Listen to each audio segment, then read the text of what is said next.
Bueno, queridos alumnos, estamos en el tema 30. Hemos visto los principios esenciales de la teoría del capital. Vamos a terminar de analizarlo, el epígrafe 1 y el epígrafe 2 del tema 30. Es lo que vamos a ver hoy, lo que ustedes leyeron para el día 1 de este mes, febrero. Por su lado, si pasan a la página 20, están ustedes por el martes 20, teoría de la banca central y de la banca libre, que equivale al capítulo 8 del libro Dinero, Crédito Bancario y Ciclos Económicos. Y les agradecería a todos ustedes que abrieran su libro por la página 227. Pero como siempre, y antes de empezar, me gustaría pedirles, si son tan amables, que si hay alguna pregunta... Ah, no, si está ya, está puesto esto aquí, perfecto. ¿Hay alguien que tiene alguna pregunta, duda o que quiera decir algo? Porque este es el momento de levantar la mano y preguntar. Paso mi escáner de preguntas sobre teoría del capital y no hay ninguna pregunta. Perfecto. Bueno, vamos a ver. Quizás la clase más importante del curso sea la de hoy y la parte más importante del programa, la que estamos viendo estos días. Es la teoría del capital. Les he dicho que es la teoría que explica la conexión entre el lado monetario y el lado real de la economía.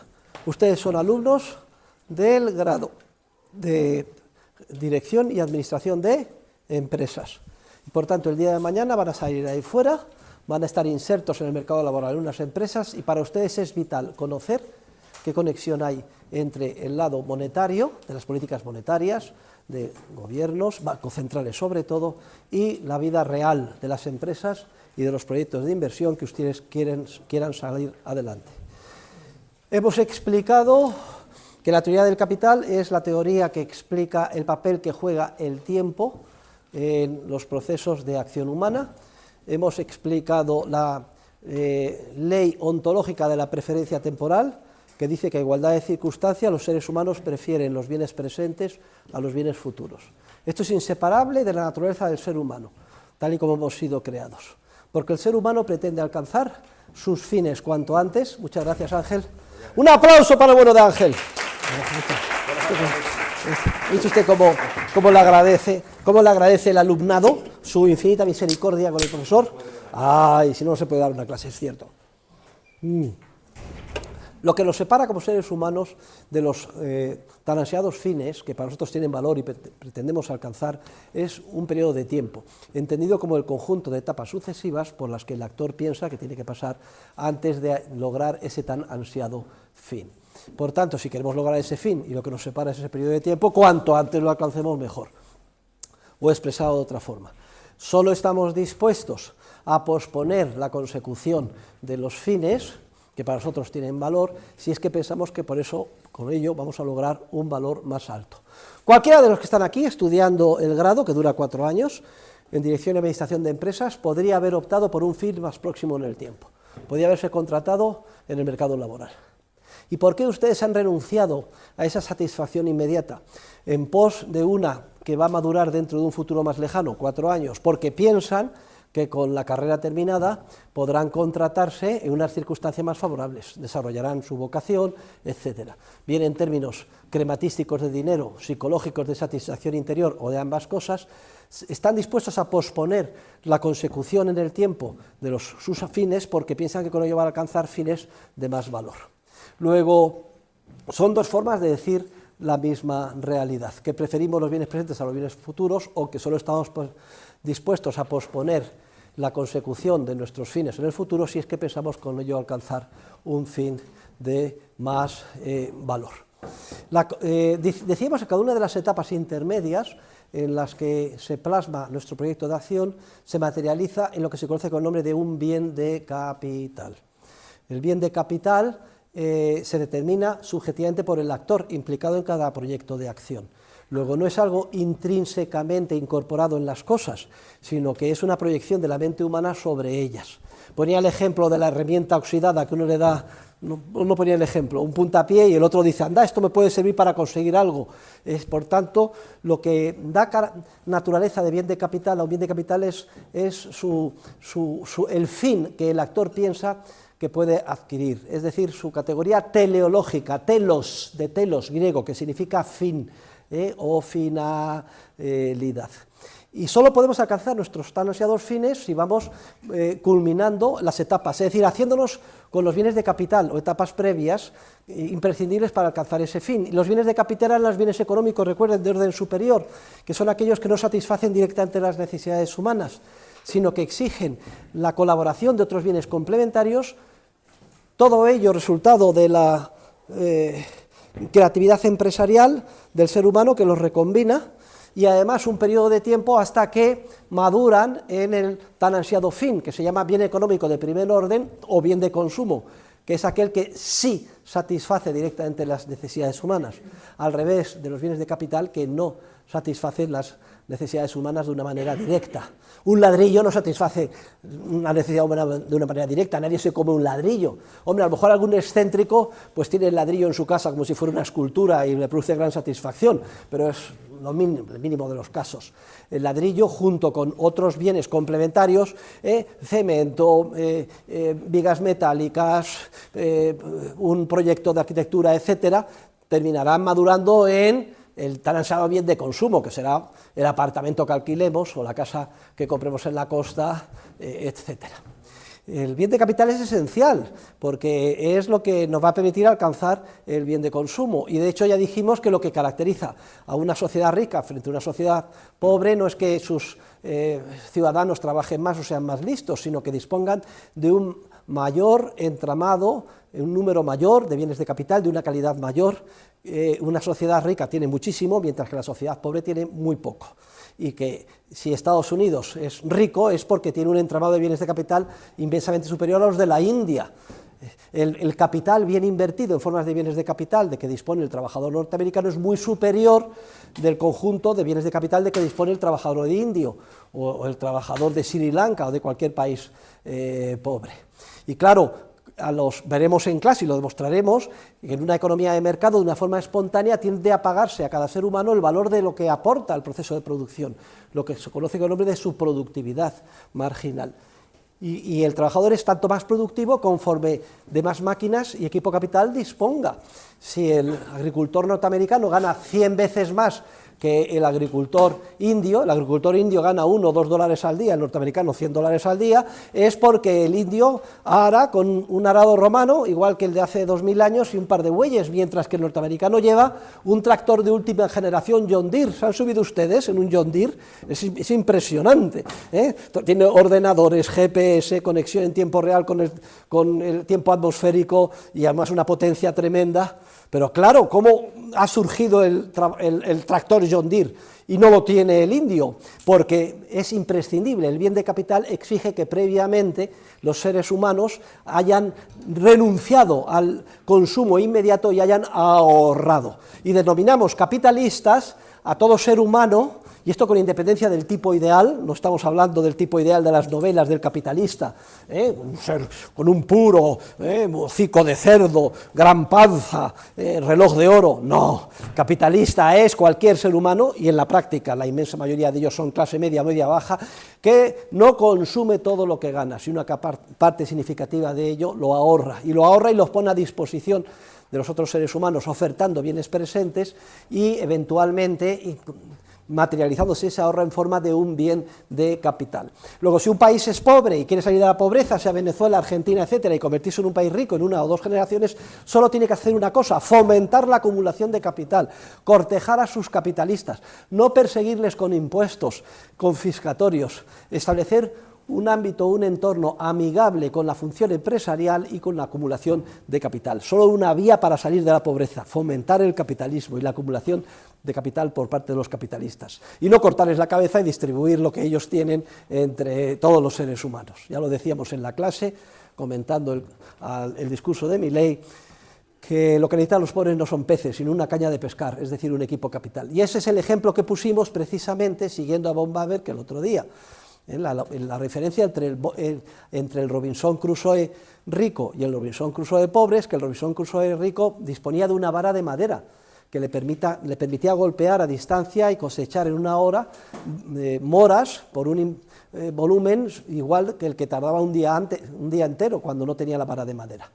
Pero claro, para elaborar la vara de madera se veía obligado a sacrificar su consumo inmediato y pasar algo de hambre durante varias semanas, hasta que podía acumular en un cestillo las moras necesarias que le permitieron luego elaborar a lo largo de 5 días la vara de madera. Explicamos que era muy importante en todo este proceso de ahorro y acumulación de capital que hubiera una adecuada coordinación entre nuestras decisiones presentes y futuras, que no nos equivocáramos en el sentido de emprender proyectos de inversión desproporcionados en relación con el ahorro que hemos llevado a cabo. Eso es una tragedia, ya lo veremos, que es lo que da lugar al ciclo y a la crisis y a la recesión.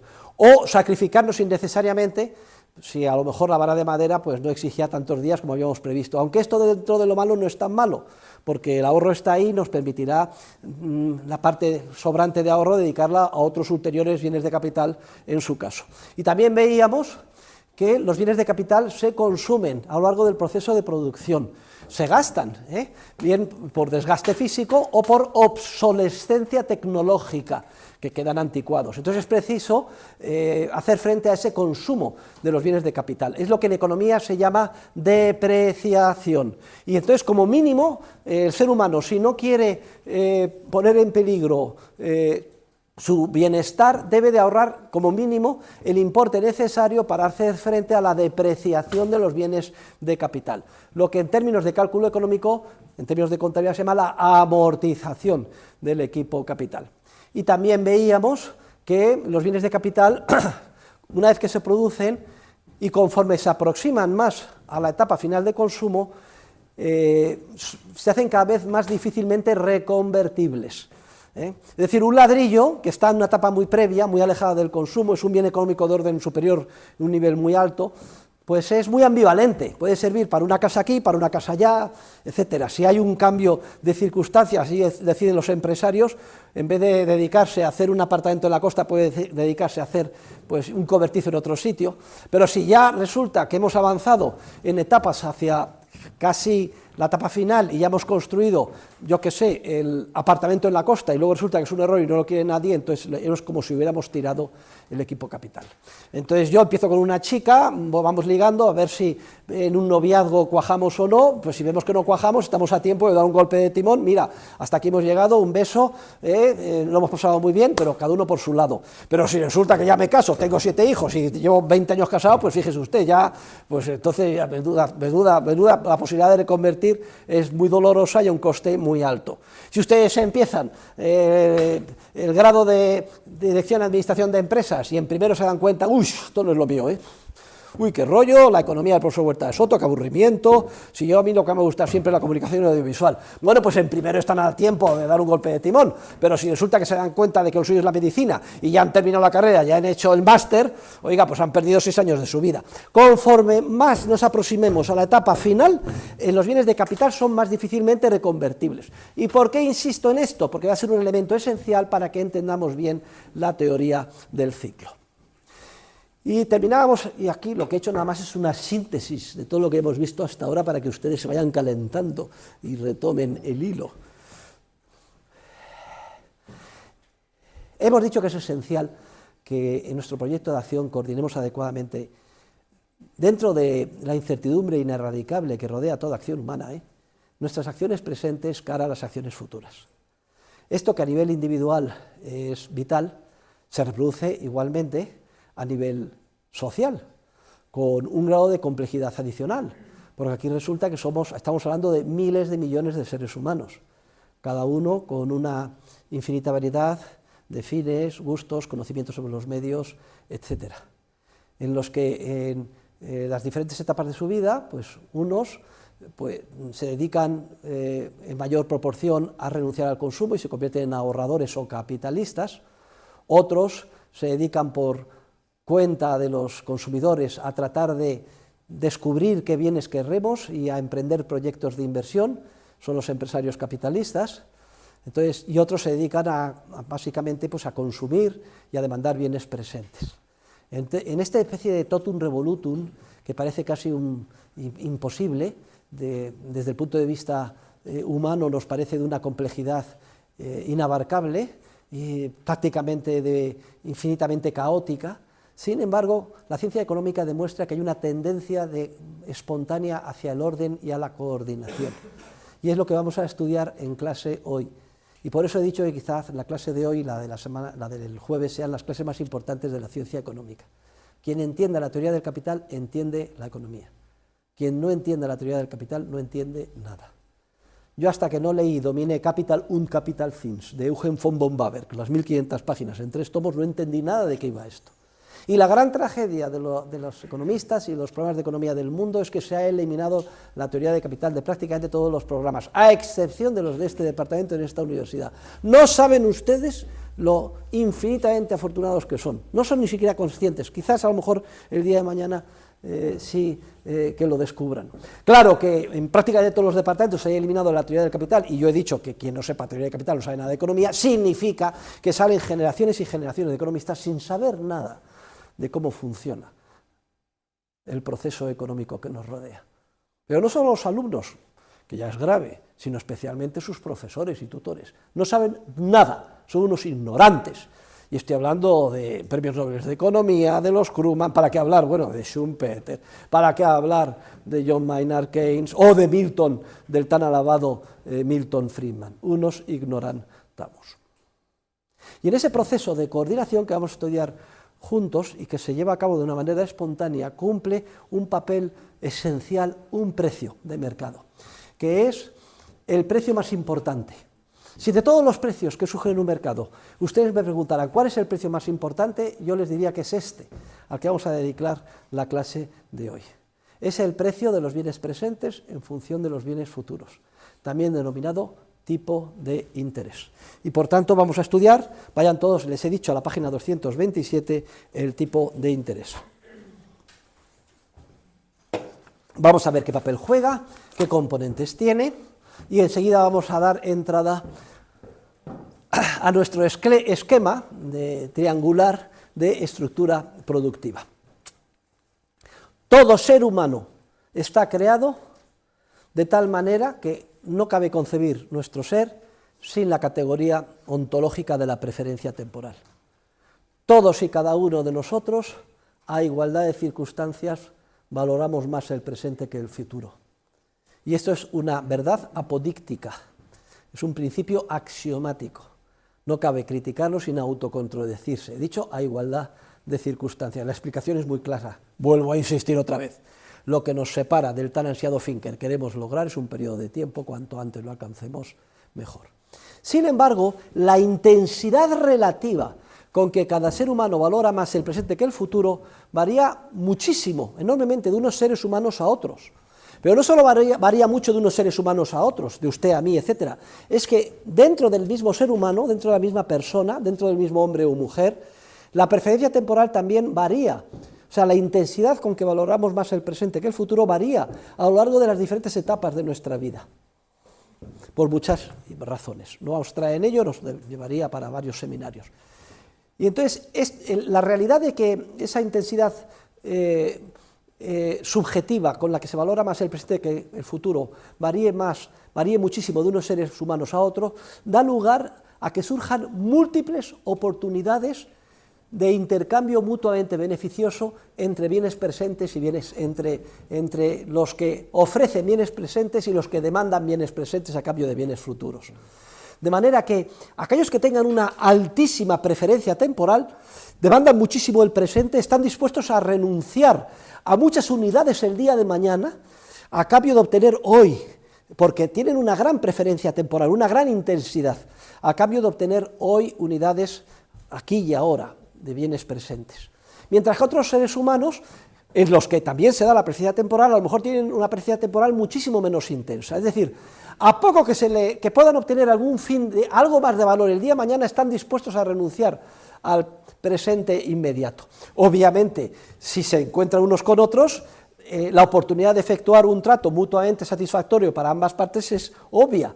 Aquellos que están dispuestos fácilmente a renunciar a bienes presentes, que son aquellos que en términos relativos están más dispuestos a renunciar a la satisfacción inmediata de sus finalidades, es decir, a ahorrar, son los ofertantes de bienes presentes o ahorradores, que a poco que se les ofrezca en el intercambio algo más el día de mañana, están dispuestos a renunciar al consumo inmediato, intercambiando los bienes presentes a los que renuncian por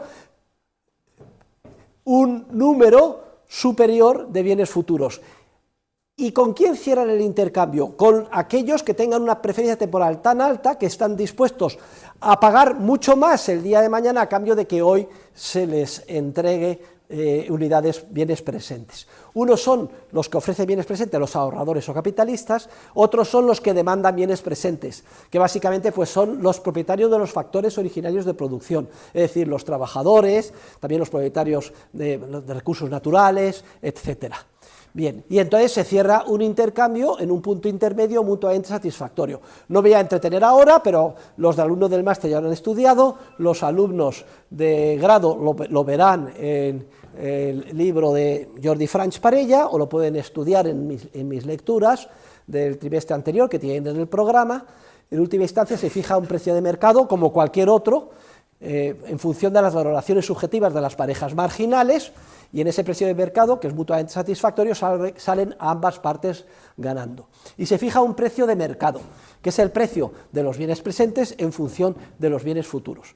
Por ejemplo, que se pueden obtener 100 unidades de bienes presentes, por ejemplo, 100 unidades monetarias hoy, se pueden obtener porque nos la ofrecen los ahorradores o capitalistas, a los demandantes de esos bienes presentes, a cambio de que los que reciben esos bienes presentes hoy estén dispuestos a devolverles el día de mañana, digamos dentro de un año, 109 unidades, por ejemplo, y el precio de 100 unidades de bienes presentes hoy, en términos de unidades monetarias, en el ejemplo que he puesto, serían 109 unidades monetarias que se devolverían dentro de un año.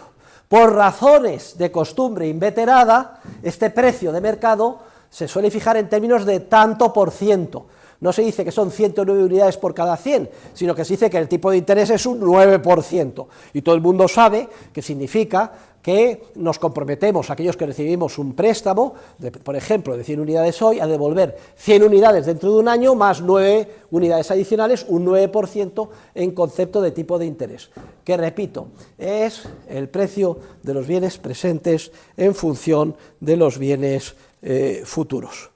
Y el tipo de interés se fija en el mercado de tiempo.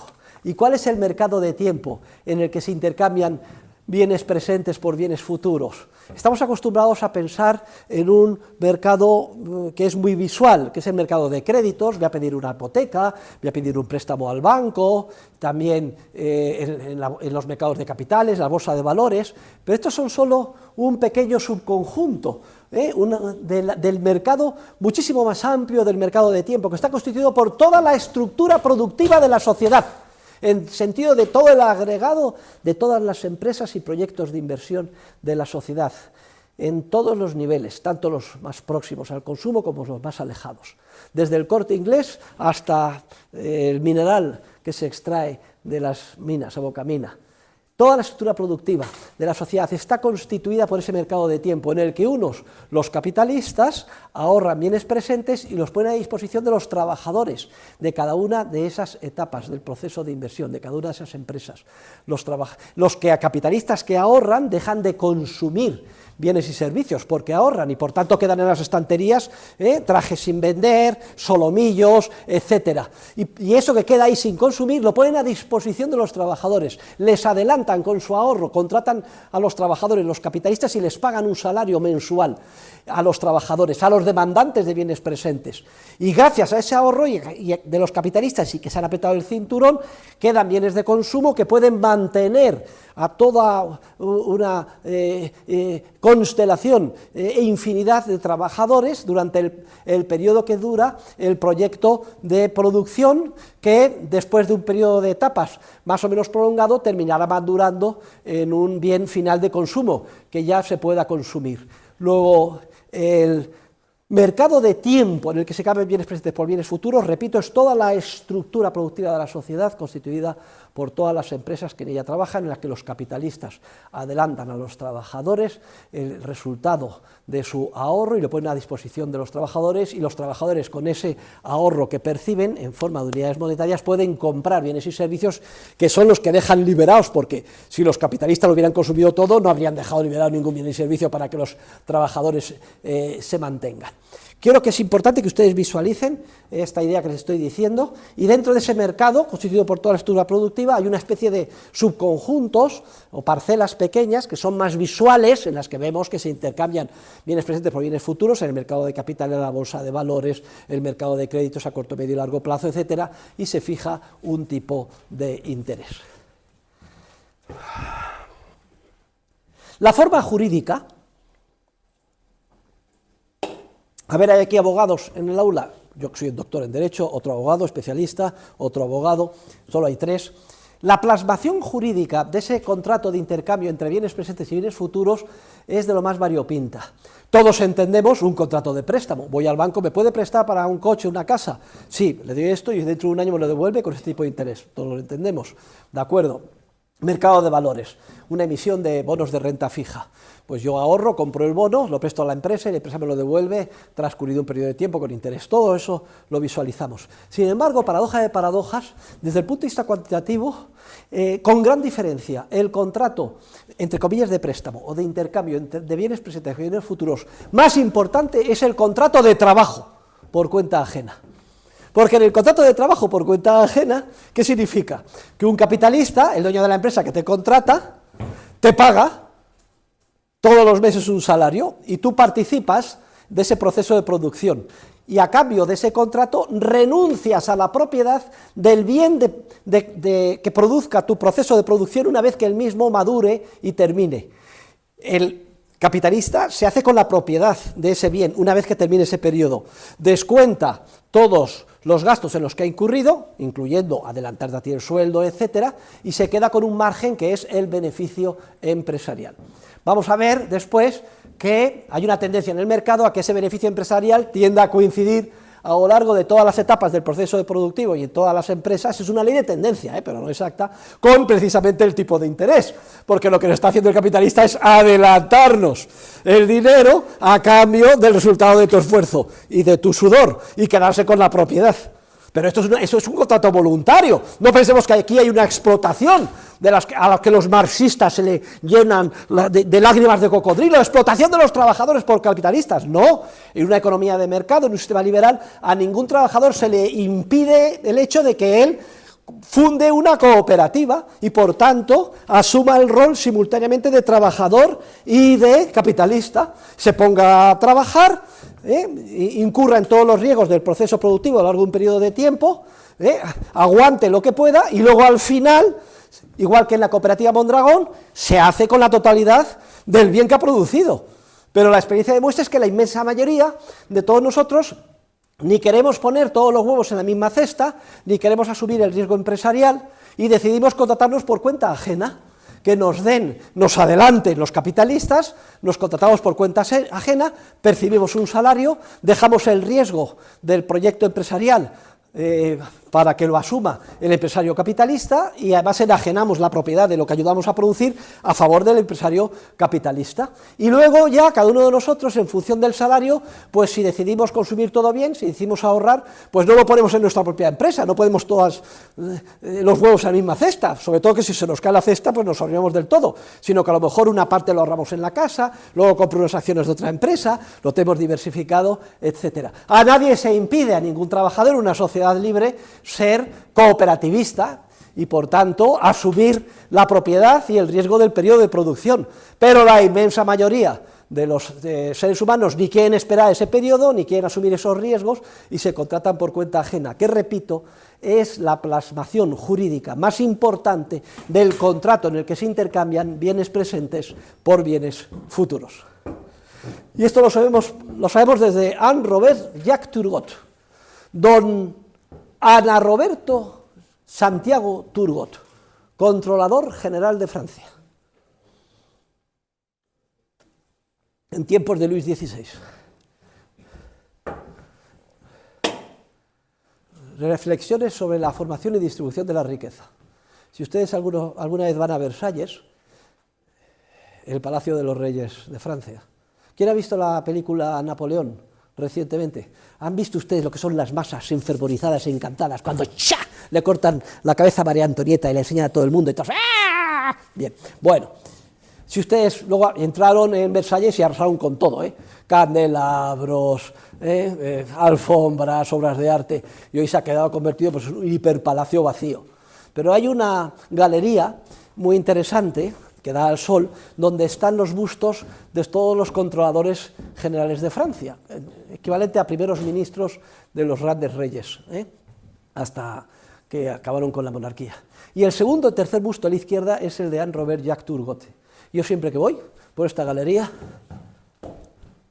un minuto de silencio con un rezo ante el gran Turgot, porque fue el primero que concibió de la manera más certera la teoría del capital. Luego le medio copió von Baberg. Aquí von Baberg, aunque es mentor mío, yo soy discípulo de él, no fue del todo lo caritativo que debía de ser y cayó en el complejo de querer apuntarse tantos que no le correspondían. Y si leen ustedes el tomo 1, ven que pasa sobre ascuas sobre Turgot, diciendo que poco menos que era un fisiócrata sin importancia, cuando le debe el 75% de lo que von Baberg contribuyó. Que en pocas palabras es lo que les estoy resumiendo en 2 clases. Les estoy resumiendo miles y miles de páginas de teoría del capital. No son ustedes conscientes.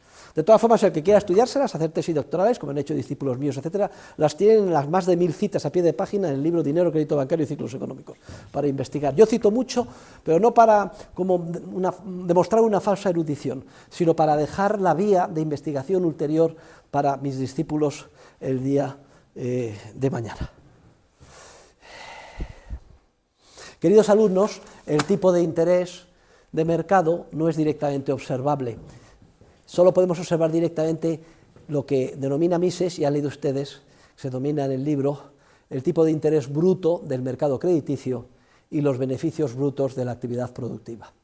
¿Cuál es el tipo de interés bruto del mercado crediticio? Vayan a todos ustedes a la página, y subrayenlo bien al margen, lo tienen todo, la página 231, todo el mundo en el libro, página 231.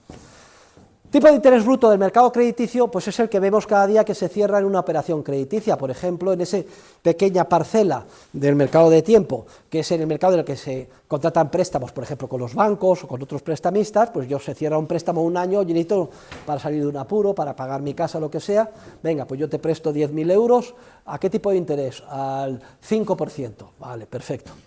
Bueno, pues eso que se observa, que queda ahí reflejado, como un dato histórico, se llama tipo de interés bruto del mercado crediticio. Y este tipo de interés bruto del mercado crediticio tiene 3 componentes. En primer lugar, llamado el tipo de interés natural, también llamada tasa de preferencia temporal de la sociedad. Este tipo de interés no se sabe cuál es. Pero digamos que ha venido Dios, un pajarito, y me lo ha soplado, el 2%. Vamos a suponer que es el 2%. Bien, segundo componente. La segunda componente que tiene el tipo de interés bruto o del mercado crediticio es una prima de riesgo, porque en el mercado crediticio los que se dedican a prestar, por ejemplo, cuando dan una hipoteca, saben, clasifican a los prestatarios y dicen, uy, aquí hay un 1 por 1000, de que las personas o economías domésticas de este perfil, 1 de cada 1000 no va a ser, 1 de cada 100, 1 de cada 100 no va a ser capaz de devolver el préstamo. No sabemos quién exactamente será incapaz de devolver el préstamo, pero sí que en torno al 1% será moroso. Entonces, ¿qué es lo que hace? Recarga con una segunda componente, el tipo de interés natural, con lo que se llama la prima de riesgo. Y la prima de riesgo variará según el riesgo inherente, tal y como sea apreciado por el prestamista en el sector, tipo de empresa, etcétera, en el que estemos. En el ejemplo que he puesto, la prima de riesgo es el 1%. Luego, por tanto, al 2% de tipo de interés natural, pues se le añade pues, un 1%, 2 más 1, 3. Pero hay una tercera componente del tipo de interés del mercado crediticio, y es que los prestamistas nos tienen un pelo de tontos y dicen, anda, a lo mejor las unidades monetarias que me devuelven dentro de un año no tienen el mismo poder adquisitivo que las que yo he entregado hoy en el préstamo. Y no dice el Banco Central Europeo que el objetivo es una inflación a medio plazo del 2%, ¿esto qué significa? Que su objetivo es que se deprecie un 2% el euro cada año, pues suponiendo que lo vayan a cumplir, dentro de un año me van a devolver euros que tienen un poder adquisitivo un 2% inferior. Luego tengo que añadir una tercera componente en mi contrato que se llama la prima por la inflación o deflación esperada. Es decir, esto no es muy correcto desde el punto de vista de teoría económica, porque lo que se infla y se contrae es la masa monetaria, pero como se ha confundido el efecto con la causa, se llama inflación o deflación a lo que a igualdad de circunstancias produce un incremento de la cantidad de dinero, una disminución, que es una disminución del poder adquisitivo del dinero, que es el precio del dinero. Si hay mucha oferta de patatas, el precio de las patatas a igualdad de circunstancias cae, ¿no? Pues si hay mucha oferta de dinero, el precio del dinero a igualdad de circunstancias cae. El precio del dinero es su poder adquisitivo y esa caída del precio del dinero se manifiesta, se plasma a ojos de todos nosotros en una subida de los precios nominales. No es que los precios suban, queridos alumnos, grave error, es que el poder adquisitivo de nuestra unidad monetaria cae. Y si yo pienso, como prestamista, que el poder adquisitivo de mi unidad monetaria va a caer un 2% de aquí a un año, añado una tercera componente, que es la componente por la inflación esperada, un 2%. Por tanto, un 2% de tipo de interés natural, más un 1 de prima de riesgo, más un 2 por inflación o deflación esperada, es el 5, que en el ejemplo que he puesto es el tipo de interés al que hemos cerrado el préstamo, que es el único observable ahí fuera. Nadie ha visto ni podrá ver jamás cuál es el tipo de interés originario natural o la tasa social de preferencia temporal, salvo de una manera indirecta. ¿Cómo? Pues si se cierran préstamos al 5 al 6%, sabemos que la inflación es un 2, un 3, la quito, sabemos que el riesgo está en torno al 1, pues por diferencia, de manera residual, llegamos a la conclusión que el tipo de interés natural es el 2%. Entre ustedes y yo, créanme, es el 2%. Si me pregunta por qué, no lo sé, pero en torno al 2%. Y todo el que diga que no es el 2% les engaña. En torno al 2%, hombre, podrá variar, podrá bajar, etcétera. Y esto no tiene nada que ver con la riqueza. Podemos estar en la sociedad más rica que puedan imaginar. Star Trek, a ver, ¿quién ha visto Star Trek? ¿Hay trekkies en la clase? Siempre lo digo, no se puede saber economía política sin ver Star Trek, coño. El capitán James Kirk, cuando yo era pequeño, estaba deseando que llegara el día de la primera serie de Star Trek. O luego Jean-Luc Picard, el gran francés. Luego ya viene ya el LGTBI, HJK, etcétera, ¿no? Ya saben cómo evolucionan los tiempos. Bien, pues en la sociedad hiperrica, pues tan rica es que pues llegas al comedor de la nave y dices, quiero un cochinillo de José María, zoom, y aparece el cochinillo y tú lo comes. O sea, que aquí ni cocinar ni nada, además buenísimo todo. O sea, súper rica. Pero ahí puede ser que por lo que sea, la tasa social de preferencia temporal se ponga por las nubes y los tipos de interés se pongan por las nubes. No tiene nada que ver, eso depende de valoraciones subjetivas, muy influidas por las circunstancias particulares de cada caso. Pero bien, a largo plazo y por los indicios que tenemos, el tipo de interés natural está en torno al 2%. Entre nosotros, seguidores del tibio socialdemócrata de mi discípulo dilecto, Juan Ramón Raño, añaden un cuarto componente, que también lo añade Mises, y tiene cierta razón, es la prima de liquidez. Y es que en los contratos a muy corto plazo, como son muy fácilmente reconvertibles en dinero, se añade una prima de liquidez negativa, hace que el tipo de interés sea más bajo. Cuidado, no hay una curva de tipos, eso es, ¿cómo le diría yo? Es una aberración mental de los practicones del mundo financiero, solo existen enfermizas mentes de esos practicones, no hay una curva de tipos, no, lo que hay es un flujo constante de ahorro a un tipo de interés.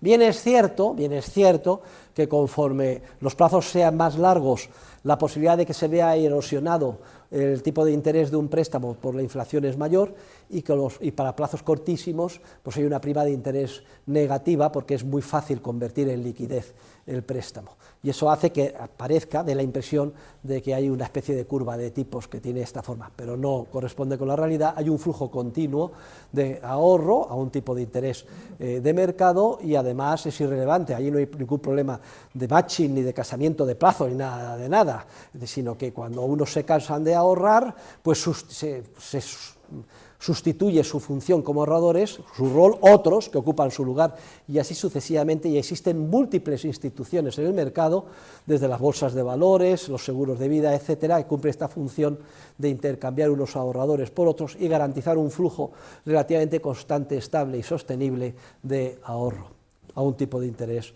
de mercado. Pero si es observable directamente el tipo de interés bruto del mercado crediticio, también es observable los beneficios brutos de la actividad productiva, es decir, de la actividad empresarial. Porque cada año las empresas cierran sus cuentas de pérdidas y ganancias, ven todo lo que han gastado y lo que han ingresado y obtienen un beneficio, que comparan con el capital que han ahorrado y han puesto en la empresa sus capitalistas. Los capitalistas son los propietarios de la empresa, ahorran, se apretan el cinturón, no consumen. Proporcionan ese ahorro creando una empresa, y la empresa con ese ahorro, ¿qué es lo que hace? Contratar mano de obra, trabajadores, como les he explicado, proveedores, instalaciones fabriles, commodities, etcétera. Todo ello dentro de un proyecto empresarial que un empresario creativo ha concebido, pensando que cuando se termine el proyecto, en un futuro más o menos lejano, dentro de un año, 2 o 3, pues podrán venderlo a los consumidores y recuperar todo aquello que han adelantado con un margen de beneficio. Y entonces, si yo he metido con mis socios 1 billón de euros en la empresa y transcurrido el año, pues obtengo 70.000 euros, en realidad solo he obtenido beneficios empresariales puros de 20.000, porque 50.000 equivalen a lo que hubiera obtenido prestándolo directamente en el mercado crediticio. Pero también cabe lo contrario, que después de todo el año, pues obtenga un beneficio de 30.000 euros. Y si obtengo un beneficio de 30.000, en realidad he cosechado pérdidas empresariales. Porque después de todo el esfuerzo y el trabajo, le saca un 3%.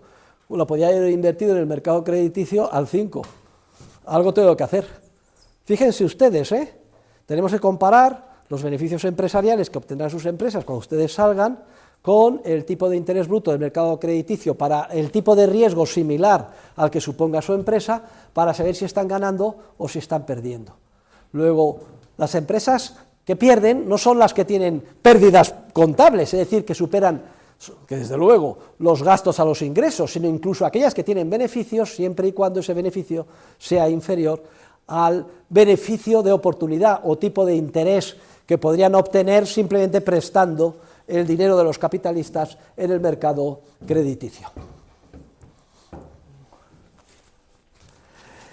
Y queridos alumnos, ahora llegamos al quid de la cuestión. ¿Por qué es tan importante este precio de mercado que hemos llamado el tipo de interés? Aquí lo que hay es un ejército, una infinidad de seres humanos que ahorran, lo que hay es 8.000 millones de seres humanos que quieren consumir, necesitan consumir, necesitan alimentos para comer, necesitan vestidos, necesitan alojamiento, necesitan vehículos de transporte, necesitan diversión, necesitan incluso cosas que no pueden ni siquiera imaginar que pueden llegar a tener, como nadie podía llegar a pensar hace 30 años que iba a existir esto. Y luego hay también todo un ejército de empresarios creativos, dedicados, como si dijéramos, a tratar de averiguar lo que los consumidores querrán el día de mañana y el precio que estarán dispuestos a pagar por ello. Son como si dijéramos mandatarios nuestros, son los representantes de los consumidores. Nos representan en el proyecto de producción, pero fíjense, de una manera muy sui generis, incluso tratando de averiguar aquello que ni siquiera nadie ha imaginado que el día de mañana podrá llegar a existir. ¡Qué maravilla! Realmente son héroes, como decía el otro día Milley. Y todo este follón se coordina de manera espontánea. ¿Y cómo se coordina de manera espontánea? A través del ánimo empresarial de obtener beneficios y evitar pérdidas. Y gracias al surgimiento espontáneo del precio más importante en el mercado, que es el tipo de interés. Y les voy a explicar cómo. Los empresarios continuamente están como olfateando y tratando de ver dónde hay factores de producción o bienes de capital infravalorados o mal utilizados. Y entonces los demandan y los recombinan de tal manera que ellos piensan que recombinados y en determinados proyectos de inversión van a madurar en forma de bienes de consumo altamente valorados, altamente demandados. Aquellos empresarios que aciertan obtienen beneficios, y los beneficios es un indicativo de que han actuado bien, de que son benefactores sociales. Aquellos empresarios que se equivocan cosechan pérdidas. Las pérdidas indican que han actuado mal. Ustedes tienen siempre que huir de las pérdidas y buscar obtener beneficios, pero no por avaricia, sino como manifestación de que están haciendo un bien a la humanidad. Porque si cosechan pérdidas significa que están utilizando recursos escasos, altamente valorados en la sociedad, para producir bienes y servicios, cuando esos mismos recursos escasos serían mucho más útiles produciendo otros bienes y servicios mucho más valorados, pero no por los empresarios, sino por el resto de los ciudadanos, por el resto de la humanidad. Si usted los recursos escasos, bienes de capital escasos, los dedica por error a actividades que luego después, cuando culminan, no son muy valoradas, y esos mismos recursos podrían haberse dedicado a otras actividades mucho más valoradas, está haciendo un grandísimo daño social. El que obtiene pérdidas es una señal en el mercado que dice: ¡bup! Vas por muy mal camino, estás mal utilizando, dilapidando los escasos recursos sociales, tienes que dar un golpe de timón y parar cuanto antes. Los que obtienen beneficios es una señal que indica: vas por buen camino, eres un benefactor social, sigue adelante, fórrate todo lo que puedas, pero no por avaricia, sino por hacer un bien a la humanidad.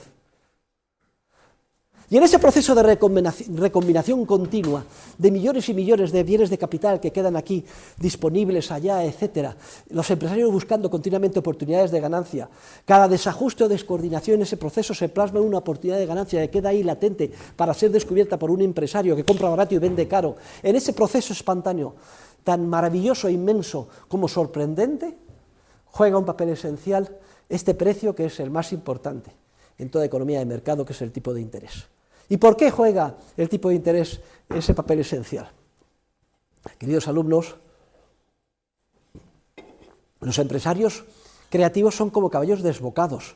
Tan importante es espolearles cuando van en la buena dirección como para darles a tiempo, si resulta que se van a tirar por el precipicio, mal invirtiendo los recursos escasos de la sociedad. Para ello necesitan una señal que les indique cuándo tienen que seguir adelante o cuándo tienen que pararse. Y esa señal es el precio de mercado de los bienes presentes en función de los bienes futuros, que es el tipo de interés.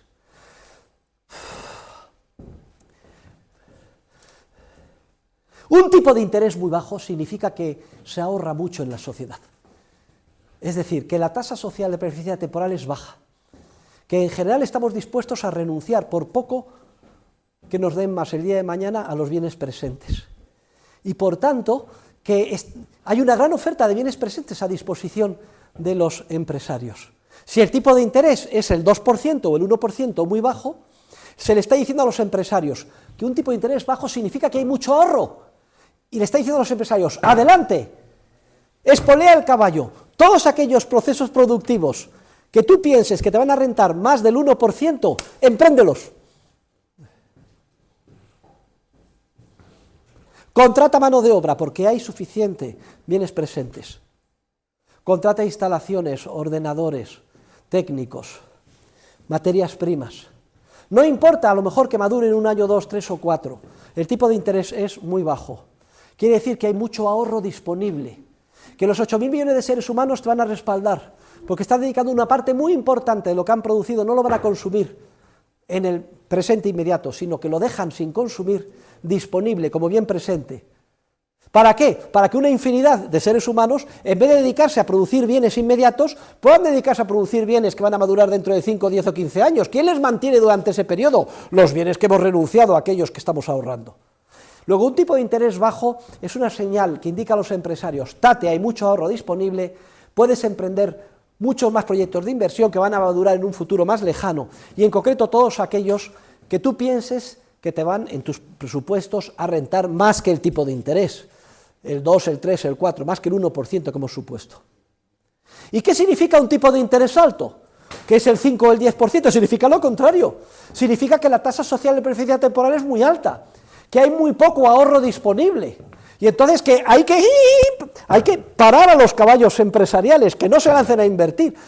Hay tan poco ahorro que reduce tus proyectos de inversión ¿a cuáles? A solo aquellos pocos que vayan a rentar más que el 10%, que es el tipo de interés. Por eso el tipo de interés es la señal esencial en el mercado. Si el tipo de interés baja, porque se incrementa el ahorro, indica a los empresarios que adelante. Los empresarios tienen, como si dijéramos, y lo tendrán ustedes cuando salgan ahí fuera y lo verán el día de mañana en sus empresas, tienen como una cartera de proyectos de inversión, esperando a ver si se lanzan o no a ella. Si el tipo de interés es alto, pues están parados, no se lanzan porque no es rentable.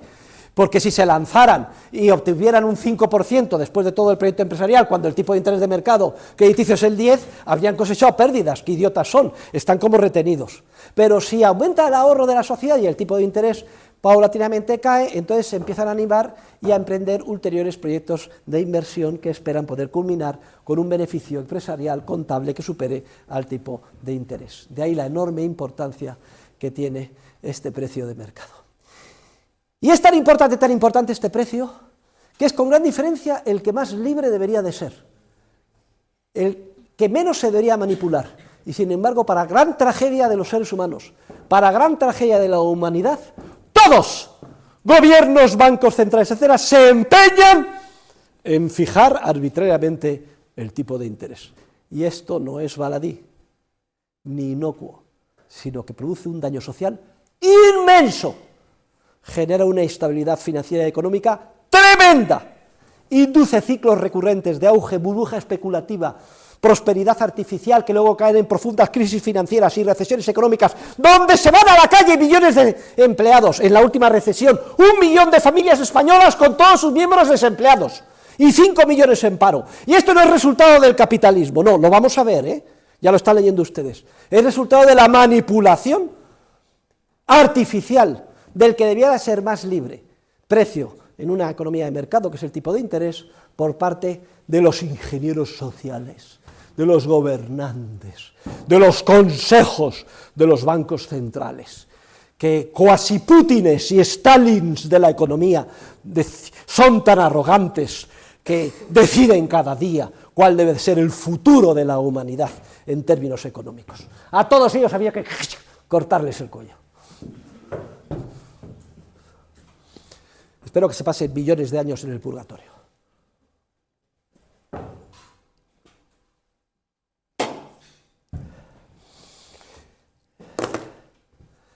Pues de eso trata el libro, precisamente, porque vamos a ver exactamente cómo se manipula, de qué manera, qué efectos tiene, y exactamente cómo impacta esa manipulación monetaria y sobre el tipo de interés en la economía real. De eso es lo que vamos a hablar hoy y el jueves.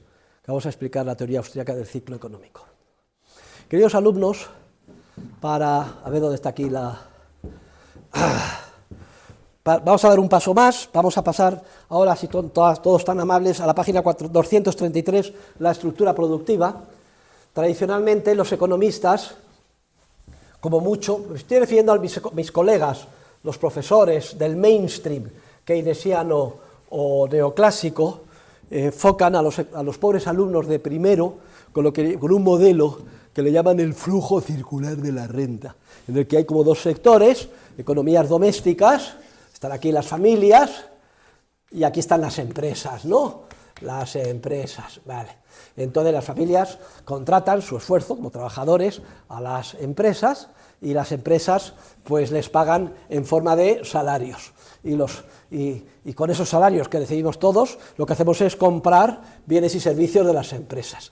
Esto se llama el flujo circular de la renta, con el que se envenena la mente a generaciones y generaciones de economistas, desde el primer economista que lo concibió, que fue el malhadado fundador de la Escuela de Chicago, Frank Knight. Y ese flujo circular de la renta en realidad es absolutamente penoso, porque deja fuera lo más importante, que es la dimensión temporal del proceso productivo.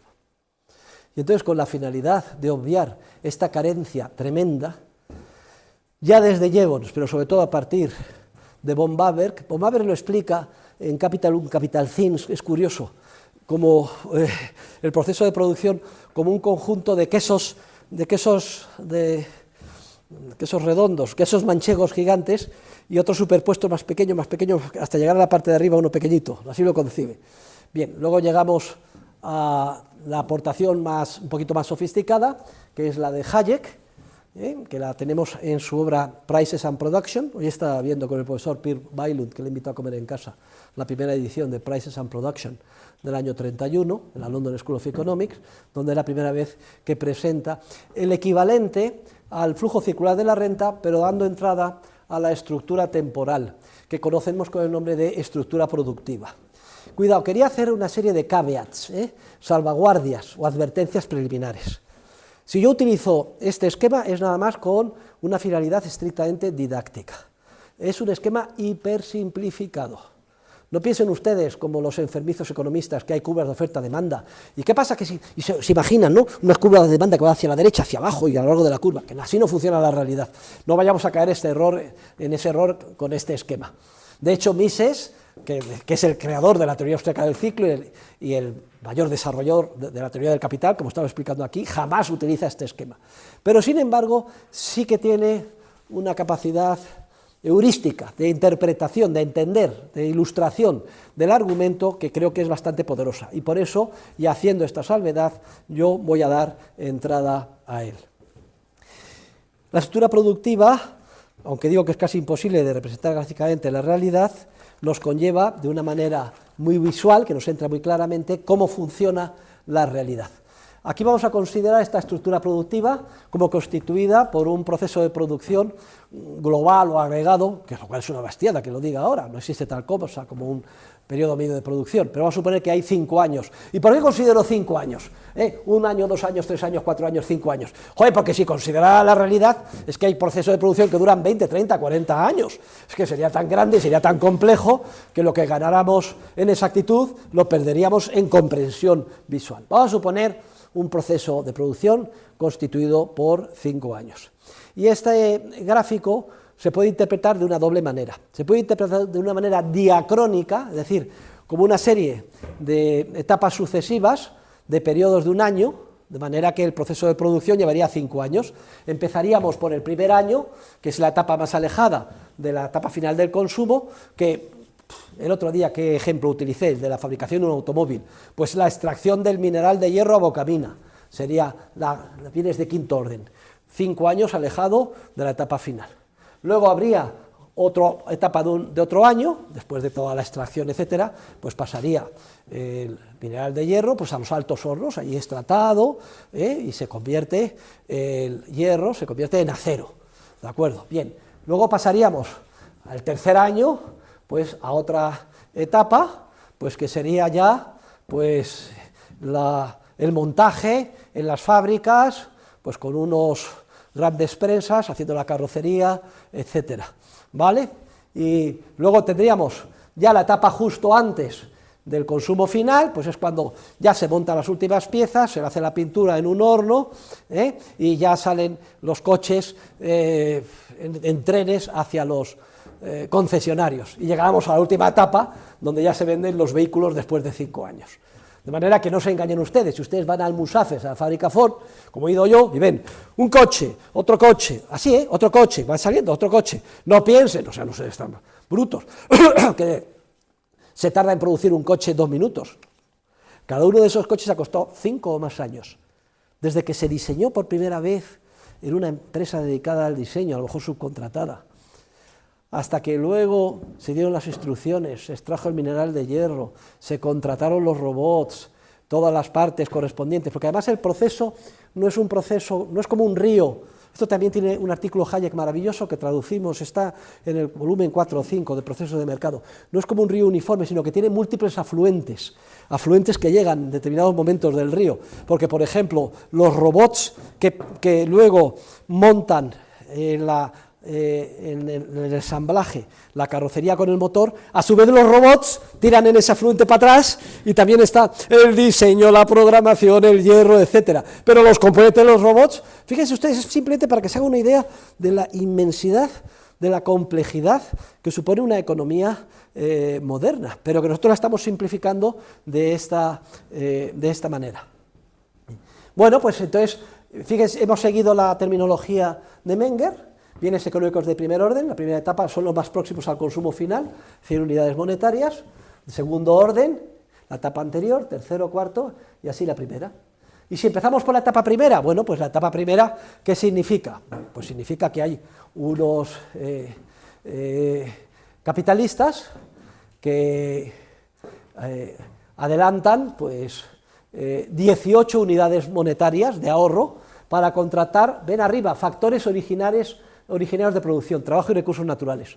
Contratan a los mineros, el alquiler de la mina, les pagan 18 unidades monetarias, y están durante un año trabajando, y al final pues extraen mineral de hierro, y el mineral de hierro, después del año, lo logran vender en la siguiente etapa por 20 unidades. Como han adelantado 18 y lo venden por 20, obtienen 2 unidades de beneficio empresarial, que coincide con el interés.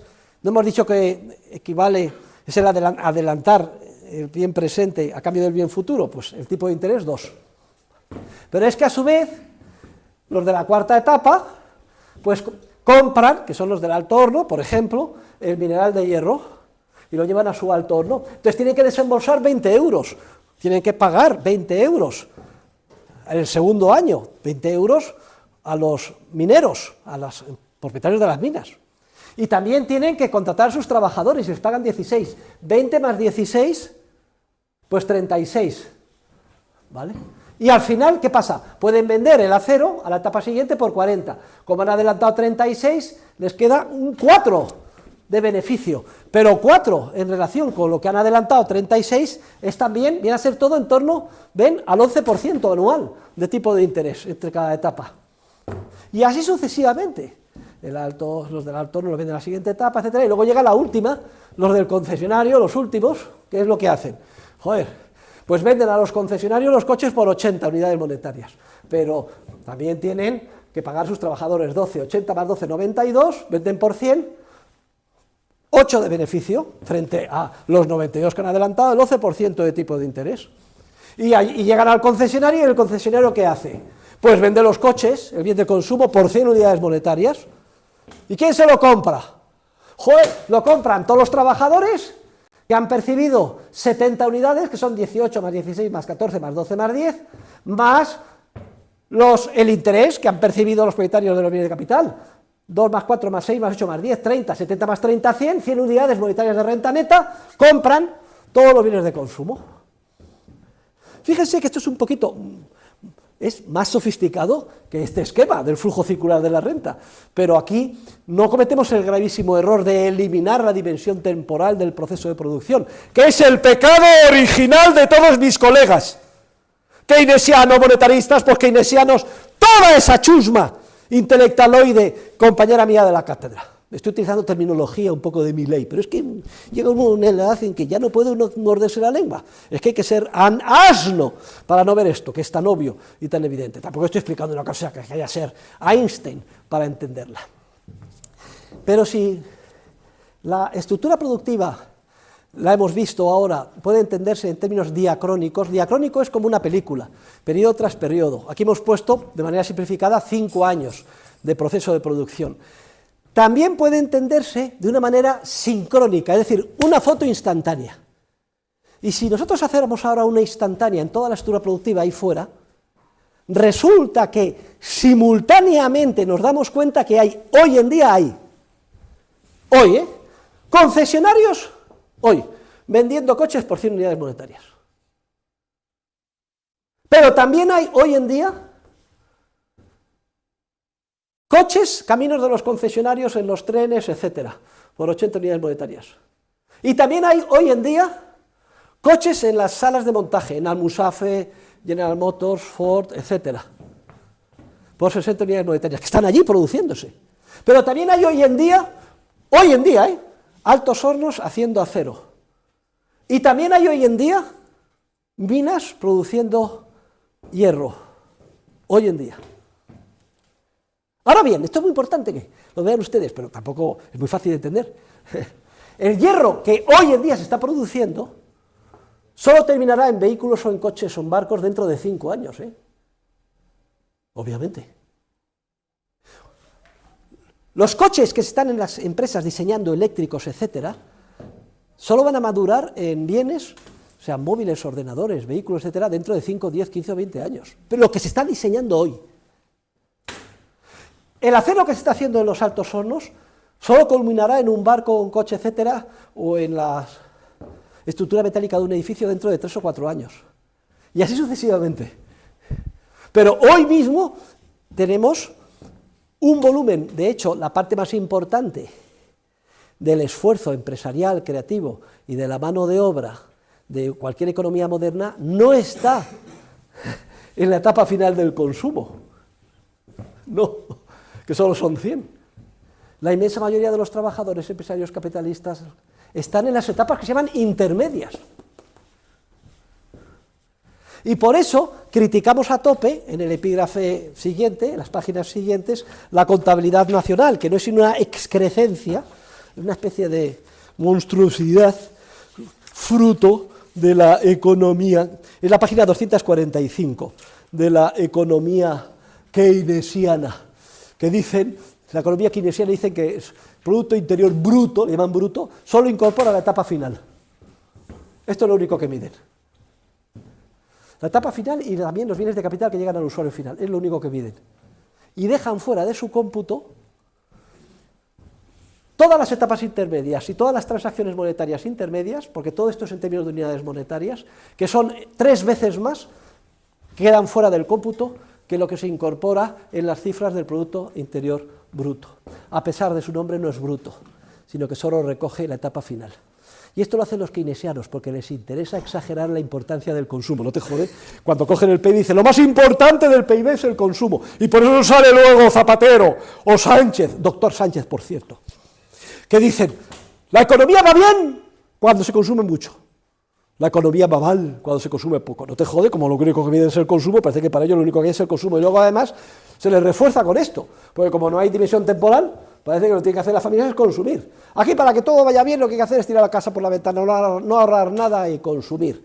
Lo que tenéis que ser es cigarras. Lo peor para el mundo es el ahorro, dice Keynes y sus acólitos, la paradoja del ahorro o la frugalidad. Y ahí, por tanto, les voy a preguntar en el examen la crítica de las cifras de la contabilidad nacional. Ahora, ellos tendrán un argumento para esto, como en la contabilidad nacional solo ponen, fíjense lo que dicen, no, solo ponemos la etapa final del consumo porque ya el coche tiene ruedas, inyectores, asientos, dicen ellos, si contáramos las ruedas, los inyectores y los asientos que están produciendo también ahora las etapas superiores, estaríamos cayendo en el vicio de la doble contabilización. Ese es el argumento, se dice y todo el mundo dice, ah, claro, tiene razón. No, señor, no tiene ninguna razón. ¿Por qué? Muy sencillo, porque las ruedas, los neumáticos, los asientos y los inyectores de los coches que hoy se venden no son los mismos que las ruedas, los neumáticos y los inyectores que hoy mismos están produciendo y que terminarán en los coches de dentro de un año, 2, 3, 4 o 5. Son distintos. Y si queremos saber lo que pasa en la economía, hay que saber lo que pasa no solo en la etapa final, sino en todas las etapas intermedias. Y no es el consumo el que dice si las cosas van bien o van mal, la causa de que vayan bien o que vayan mal, es la consecuencia. Lo que pasa en una economía, si va bien o va mal, se dilucida aquí arriba. En todas esas etapas intermedias, que son complejísimas, muy numerosas, y que son las que dan empleo a la inmensa mayoría de los trabajadores, cuyo esfuerzo, trabajo y espíritu empresarial de sus empresarios y capitalistas no se recoge para nada en las cifras de la contabilidad nacional, ni por tanto en sus evoluciones a la hora de medir el ciclo, etc. Es increíble. Hay una serie de consideraciones que han leído ustedes, tienen que repasar, la diferencia entre renta bruta y renta neta. La renta neta son los 100, ya la hemos visto, que se gastan, La renta bruta es todo lo que cambia de manos a lo largo del proceso, que en el ejemplo es 3,7 veces, nada más y nada menos, 370 frente a 100, en el ejemplo que tienen puestos en el libro y también en la diapositiva, que esto es una simple ilustración, que no hay que pensar que existen 5 etapas, que es muchísimo más complejo, simplemente para que lo entendamos mejor, que no hay un periodo medio de producción, ni nada que se le parezca, que es una barbaridad. La consideración son los bienes de consumo duraderos, también es una digresión interesante. ¿Qué pasa con un bien de consumo duradero? Un bien de consumo, yo compro una casa, me satisface mis necesidades de cobijo este año, pero también el año que viene y así durante 20. O una lavadora, no solo me lava la ropa este año, sino el que viene por lo menos 5. Bueno, el bien de consumo duradero tenemos que pensar cuando se vende que ocupa simultáneamente el mismo bien, es que es una conceptualización abstracta, simultáneamente lugares en diferentes etapas. El servicio de la lavadora este año está aquí, el del año que viene acá, el del año dentro de 3 y así sucesivamente. Luego también hay una digresión, lo han leído ustedes, sobre los stocks, el llamado capital fijo y el capital circulante. Capital fijo, las instalaciones, las fábricas; el capital circulante, como si el capital estuviera de un sitio para otro andando. No. Pues hombre, se montan los coches, los coches se trasladan hacia otro sitio, cualquier equipo capital, no importa que parezca que está fijo, agarrado a la tierra, que es toda una concepción objetivista y absurda, superada por la concepción subjetivista y teleológica de la economía de la escuela austriaca, pero ha adquirido tanta carta de naturaleza que es que casi los economistas no cabe pensar en otra cosa, está totalmente destrozada su mente por el objetivismo, ¿no?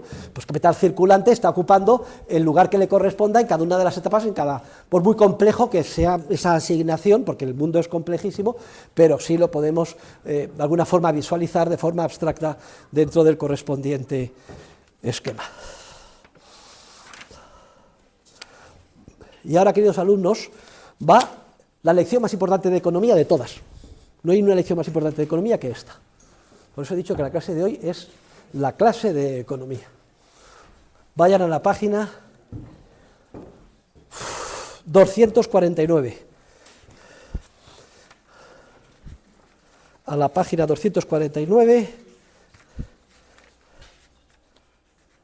a la 274. Son las páginas más importantes que un economista tiene que saber. Miren, ustedes saben esto, saben economía; si no saben esto, no saben nada.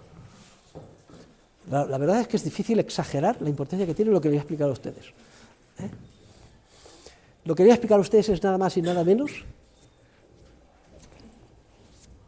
el proceso espontáneo, sin que lo dirija ningún ministerio, ningún experto, ningún catedrático de economía, ni Keynes, por favor, ni Friedman, ¿para qué hablar?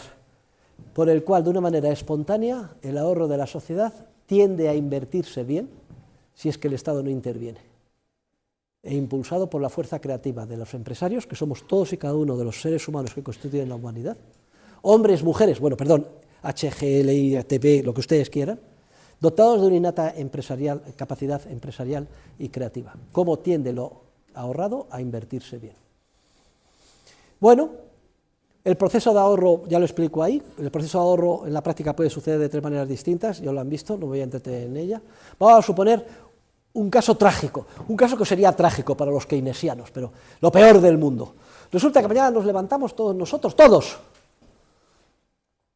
y se produce en todos nosotros una caída de la preferencia temporal y decidimos ahorrar el 25% de nuestra renta neta.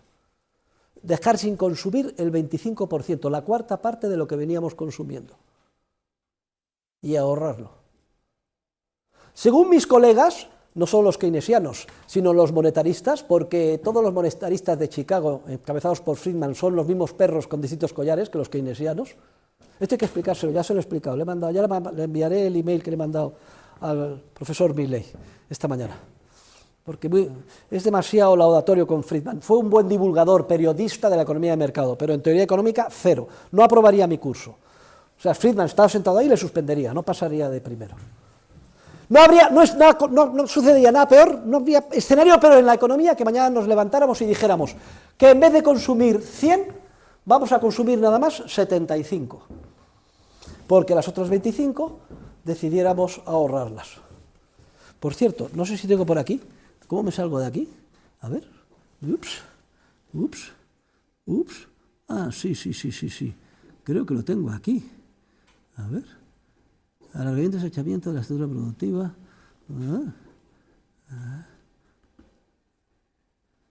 Vale. En vez de 100, decidimos consumir 75. Si esto sucede mañana, se producen de forma espontánea 3 efectos que vamos a estudiar con detalle. Primer efecto. Un impacto muy grande. Vayan ustedes a la página 200. ¿Dónde está? Primer efecto. Y además hay un gráfico, efecto del ahorro voluntario, página 254. El primer efecto es un efecto inmediato sobre los beneficios empresariales. Miren, el esfuerzo productivo humano, de las diferentes etapas de estructura productiva, está constituida por una constelación de miles y miles de empresas. Unas están más próximas al consumo, el Corte Inglés, las discotecas, los restaurantes, etcétera, y otras más alejadas del consumo, y lo visualizamos fácilmente, ¿no? Las minas, alto horno, montaje, etcétera. Unas se le llaman, de manera burda, industrias de bienes de capital, que son las más alejadas del consumo, que están en esas etapas más alejadas, y industrias de consumo más próximas al consumo, pues los cines, etcétera. Los bienes de consumo son solo una fracción, no llegan a la quinta parte de todos los bienes que produce una economía moderna. La inmensa mayoría, 3/4, 5 partes, son bienes de capital, que no son bienes de consumo. Bien, si de pronto decimos ahorrar, en vez de 100, 75, ¿qué pasa? Pues que la demanda de bienes de consumo se contrae a 75, y eso tiene un impacto inmediato y directo sobre las empresas de bienes de consumo, sobre el Corte Inglés, los restaurantes, las discotecas. Joder, que dejamos de salir de cachondeo, de comer todos los días en un restaurante o de ir al Corte Inglés a comprar y nos apretamos el cinturón y una cuarta parte no lo hacemos. Entonces, ¿qué efecto tiene esto? Que se ralentiza y mucho la demanda, las ventas de las empresas de bienes de consumo y por tanto sus beneficios se contraen. Pero ¿qué sucede en términos relativos con respecto a las otras etapas? Pues que esa caída de beneficios no tiene por qué producirse en las etapas anteriores, porque las etapas anteriores no están produciendo para hoy, están produciendo el hierro que se demandará en bienes de consumo dentro de 6 años o 10, o el diseño de vehículos de dentro de 10 años, o están haciendo el acero que se plasmará en bienes que terminarán dentro de construcciones dentro de 4 o 5, así sucesivamente. Luego, el primer efecto de un aumento significativo del ahorro es que quedan muchos bienes de consumo sin vender, porque eso es lo que significa el ahorro, y por tanto entran en declive y ven sufrir sus beneficios contables de manera muy significativa las empresas que se dedican prioritariamente a la etapa final del consumo. Frente a las empresas que están en las etapas más alejadas del consumo, que ven, y además en una proporción mayor, conforme más alejadas estén del consumo, que sus beneficios o no se ven afectados, o se ven afectados de una manera mucho más ligera. Y entonces el beneficio y las pérdidas, oiga, me he desgañitado antes, no le he dedicado mucho esfuerzo, estaba todo preparado al comienzo de clase. Es la señal esencial que indica a los empresarios qué es lo que tienen que hacer y qué es lo que no tienen que hacer. Y si se produce este efecto de aumento del ahorro, ¿qué están indicando la disparidad de beneficios a los empresarios? ¿Qué les está diciendo? Empresarios, tenéis que redirigir vuestro esfuerzo y capacidad empresarial, y capitalistas también, desde las etapas finales, dejar de invertir aquí e invertir en las etapas más alejadas, que es donde está el beneficio, huir de donde empiezan a surgir las pérdidas y dedicaros a las etapas más alejadas del consumo, que es donde está el beneficio, a las etapas de bienes de capital. Entre nosotros, todo ello en plena consonancia, porque ¿qué significa el aumento del ahorro? Que estamos dispuestos a renunciar al consumo presente en pos de lograr un mayor consumo el día de mañana. Pues para lograr un mayor consumo el día de mañana necesitamos que se traslade masivamente el espíritu empresarial las inversiones hacia el día de mañana, y eso es lo que indican las señales, pérdidas aquí y beneficios arriba. Luego, yo iba a invertir en una ampliación de capital en el Corte Inglés, ya no lo hago. Ahora es que están en crisis. Voy a invertir pues en extracción mineral, en commodities, en diseño de aeronaves de dentro de 20 años, etcétera. Y voy a contratar mano de obra para eso. Primer efecto. Ya de por sí potentísimo, ¿eh? Por eso es tan importante que en un mercado los precios nunca sean intervenidos, porque como se embadurnen los precios, que son las señales, es como si yo fuera por la noche y pintara todos los semáforos de negro, al día siguiente se organiza un zipizape y se bloquea la circulación. Es esencial que los beneficios no sean manipulados, las señales, los precios, y mucho menos por papá Estado, y mucho menos queriendo con ello de manera grandiosa organizar la sociedad.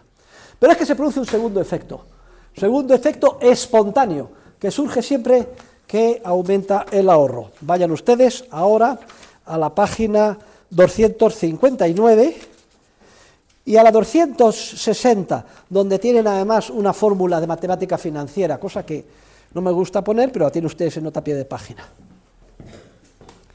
¿Qué supone un aumento del ahorro? Un incremento de la oferta de bienes presentes. ¿Qué pasa siempre que aumenta la oferta de un bien a igualdad de circunstancias? ¿Su precio sube o baja? Si hay una gran cosecha de patatas, ¿qué pasa con el precio de las patatas? ¿Sube o baja? Baja. Si hay una gran oferta de bienes presentes, de ahorro, el precio del ahorro baja. El precio de los bienes presentes en función de los bienes futuros cae. Es decir, el tipo de interés cae. Y resulta que todos los bienes de capital se valoran en el mercado descontando, sobre todo, la corriente futura de beneficios que va a producir el día de mañana ese bien de capital, sea un taxi, sea un piso que se alquila durante una serie de años, sea una instalación fabril, etc. Y el valor hoy es resultado de descontar ese flujo por el tipo de interés, teniendo en cuenta la duración temporal del bien de capital de que se trate y además que se desgasta, etcétera. La fórmula la tienen ustedes en la nota a pie de página 45 de la página 260. Pero yo les voy a dar una regla mnemotécnica para que nunca se les olvide. Suponiendo que el bien de capital sea de duración indefinida, por ejemplo, un recurso natural, el valor hoy es igual al valor actual de una renta indefinida al tipo de interés I de esa renta anual es igual a R partido por I. Esta es la fórmula. Si bien de capital es de duración indefinida, cosa que no sucede nunca, porque he dicho que todos los bienes de capital se desgastan, desgaste físico u obsolescencia tecnológica, pero hombre, efectos mnemotécnicos, vamos a suponer un bien de capital que dure 30, 40 años, se aproxima a esto. La fórmula es la que más compleja, la tienen ahí, la han visto, Bien. Pero un recurso natural que durara siempre, el acueducto de Segovia, si estuviera en alquiler produciendo siempre, pues sería la renta anual que produjera partido por el tipo de interés. ¿Dónde está el tipo de interés? ¿En el numerador o en el denominador? Coño, abajo, en el denominador. Me gusta mucho, tienen ustedes muy fresca la matemática. Me gusta tener estas ágiles mentes matemáticas en clase. ¡Qué satisfacción enseñar a unos expertos en matemáticas! ¿Y qué pasa si el tipo de interés cae del 11% al 2%? Si aquí se reduce el tipo de interés, ¿qué pasa con el valor hoy del bien de capital? ¿Sube o baja? ¡Sube muchísimo! Si el tipo de interés es el 10%, significa que la renta, imagínense un piso, lo alquilamos por 800 euros al mes, 10.000 euros al año. Bueno, pues 10.000 euros al 10% de tipo de interés, el precio del mercado del piso tenderá a ser 100.000 euros. Si el tipo de interés baja al 2%, serán 10.000 euros, dividido entre 0,02, equivale a 50 veces 500.000 euros. Es decir, si aumenta el ahorro, la oferta de bienes presentes, el tipo de interés cae y el valor de los bienes de capital sube. Segundo efecto espontáneo que se superpone con el anterior. El anterior que hemos dicho, disparidad de beneficios. Ojo, aquí hay pérdidas y hay beneficios. Venga, todos para arriba. Segundo efecto, resulta que el valor de los bienes de capital instalaciones, recursos naturales, ordenadores, etcétera, vehículos industriales, se multiplica cuando el tipo de interés cae. Y entonces eso es otra señal, los precios. Tate a los empresarios que donde se obtiene dinero es produciendo tractores, bienes de capital, etcétera, no dando de comer a la gente ni en el Corte Inglés. Segundo efecto que va en la misma línea. Y tercer efecto, el efecto Ricardo. Vamos a ver quién era el susodicho Ricardo. Vayan ustedes a la página 262. David Ricardo, economista británico del primer tercio del siglo XIX, procedente de familia sefardí española, expulsada por la malos llamados reyes católicos. Qué desastre para nuestra patria. Fernando el Católico, menudo pinta. Trajo la Inquisición a España, además es el modelo nada más y nada menos que del rey carente de escrúpulos de El Príncipe, de Nicolás Maquiavelo. Fíjense ustedes hasta aquel punto que en el Reino Unido, en Estados Unidos, ¿saben ustedes cómo se le llama al demonio? Old Nick, el viejo Nick, en honor de Nicolás Maquiavelo y del Príncipe. Y su modelo era el Putin de la época, nada más y nada menos que Fernando el Católico. Digo el Putin porque se cepilló sin ningún título y porque por sus reales partes, Navarra, igual que Putin quiere hacer con Ucrania. Y para qué hablar de la reina católica, la daremos de comer aparte. No menudos que aquellos que la querían santificar, menuda pájara, que llega a un pacto para que le entreguen Granada y lo primero que hace es incumplirlo, un pacto de libertad religiosa, etcétera. No en vano el cardenal Cisneros, su confesor, se negó a confesarla en el último lecho de muerte. Bueno, como es lógico, aquellos que fueron con el maletín para que le hicieran santa, volvieron con el rabo entre las penas y dijeron, bueno, en fin, un desastre. David Ricardo, por tanto, los judíos fueron expulsados de España en 1492, su familia recaló allí, y fue un economista británico, en el 80% bastante penoso, porque fue acólito de Adam Smith y de esa concepción del equilibrio que dio lugar a la escuela clásica, etc. Sin embargo, tiene dos aportaciones de valor. Una es la ley de las ventajas comparativas en el comercio internacional, que sería la base de la ley de asociación de Ricardo, desarrollada así por Ludwig von Mises. Y la otra es esta que vamos a explicar ahora, el llamado efecto Ricardo. Se llama efecto Ricardo, que es un epónimo. Hay un diccionario de epónimos publicado en Edward Elgar y editado por mi gran amigo y compañero Carlos Rodríguez Brown, catedrático de Historia del Pensamiento, junto con, no tan amigo mío, un catedrático neoclásico del equilibrio general, que se llama Segura, Julio Segura. Bueno, pues en este diccionario de epónimos se recoge el término efecto Ricardo, escrito por mí, claro, servidor. Y en realidad se le dio este nombre por Hayek. Hayek, premio Nobel de Economía en el año 74 y mejor alumno de Mises, fue muy generoso intelectualmente, debía de haberle denominado efecto Hayek. Pero le dio, como él intuyó, y es cierto que entre líneas y de manera bastante explícita lo desarrolla Ricardo, le llama efecto Ricardo. ¿Qué es el efecto Ricardo? Es el efecto que tiene el incremento del ahorro sobre los salarios reales. Y vamos a pensar juntos, porque es muy fácil de entender. ¿Qué tiene que ver el ahorro sobre los salarios reales? Pues muy sencillo. Si aumentamos el ahorro, ¿qué pasa? Demandamos muchos menos bienes presentes. Entonces, ¿qué pasa con los bienes de consumo? Con su precio, tiene menos demanda, su precio tiende a caer. De hecho, quedan sin vender en las estanterías, etcétera.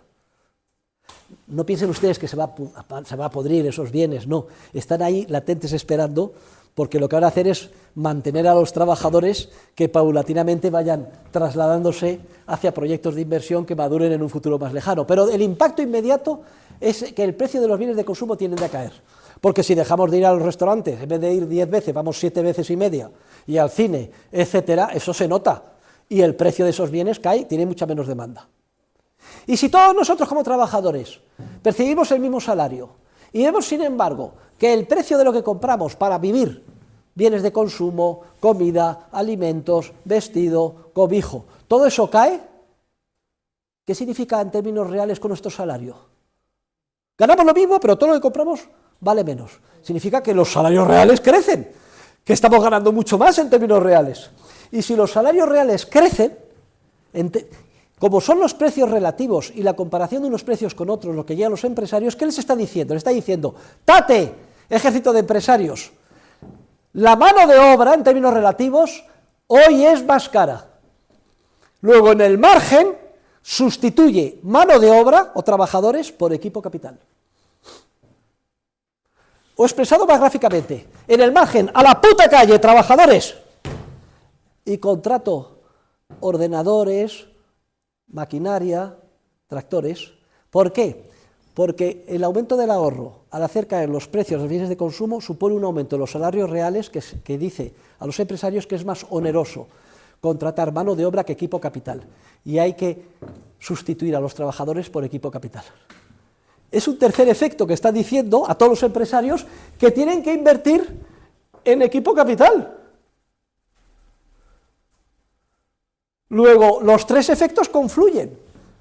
Disparidad de beneficios, iros hacia arriba, caída del tipo de interés y mayor valor de mercado del equipo capital, producir equipo capital, no bienes de consumo, y luego mano de obra más cara, sustituirla por maquinaria.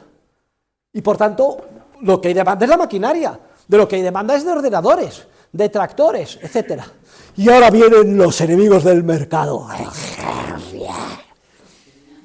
Capitalistas asquerosos, ya lo ha dicho por eso Huerta de Soto, los sindicalistas, los Sánchez de turnos, que son doctores, por cierto. Esto demuestra que las máquinas crean desempleo y son muy perjudiciales para los trabajadores. No, todo lo contrario.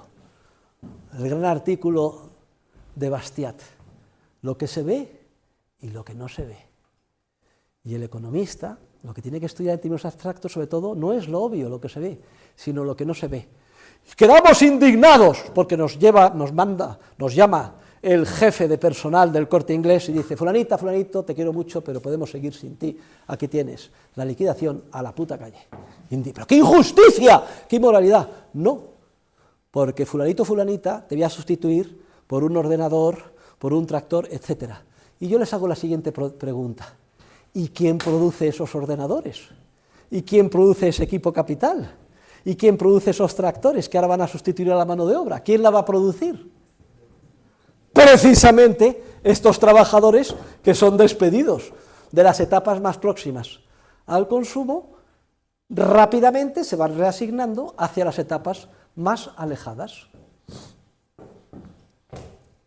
Y con la misma rapidez que te despiden, se te discuten entre cuatro empresarios de las etapas alejadas, oye, que necesito para, oye, vente, y se van para arriba. Y eso es precisamente el proceso social sostenible y más sano de crecimiento que cabe imaginar.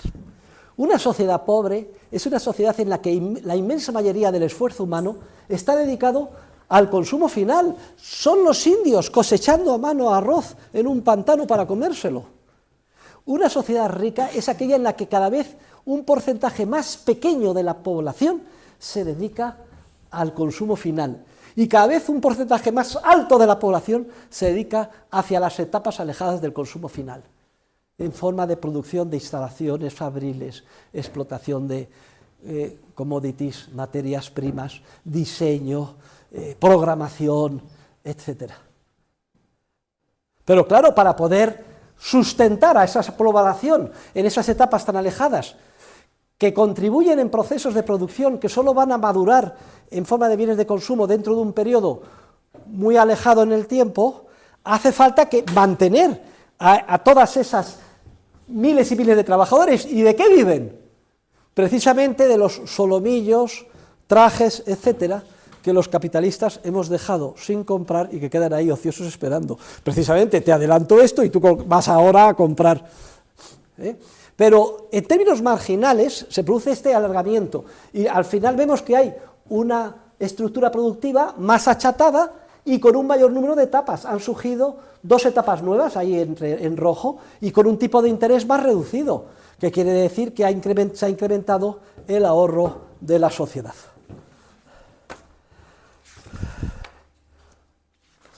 Y al final surge esta etapa más capital intensiva, la tiene en el libro, en la página 266, tienen la distribución entre la renta social bruta y la renta social neta.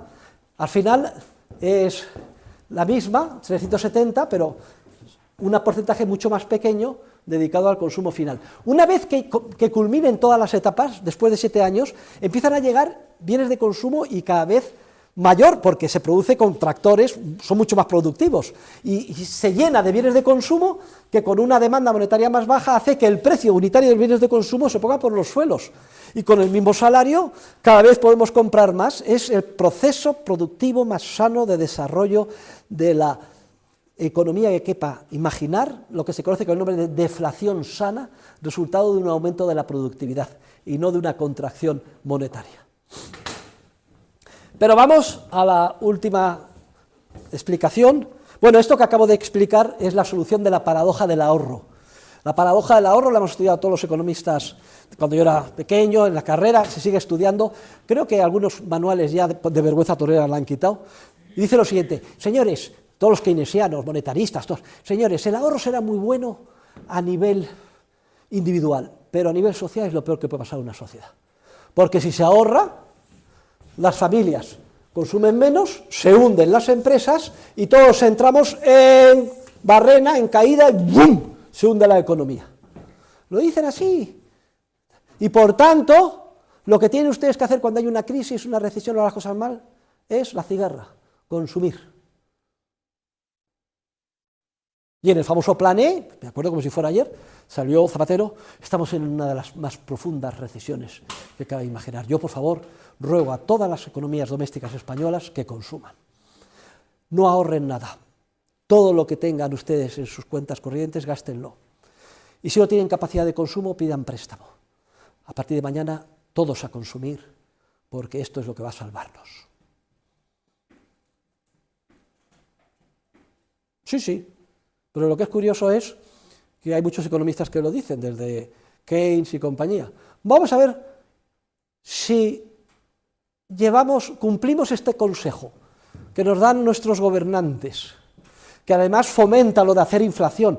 Decían que haga usted dinero y déselo a la gente, que entonces vendrá la prosperidad. Dice Keynes literalmente en la teoría general: da lo mismo que abran zanjas y las tapen, aunque no sirva para nada. Hombre, si hacer algo que sea mínimamente útil, miel sobre hojuelas. Y Krugman, premio Nobel de Economía, que dicen: lo mejor para una economía, una guerra. Hombre, como yo soy un humanista, lo dice, les voy a enseñar el link. Como soy un humanista, no creo que haya una guerra entre nosotros. Lo mejor para salir de la recesión es que vinieran unos extraterrestres a atacarnos.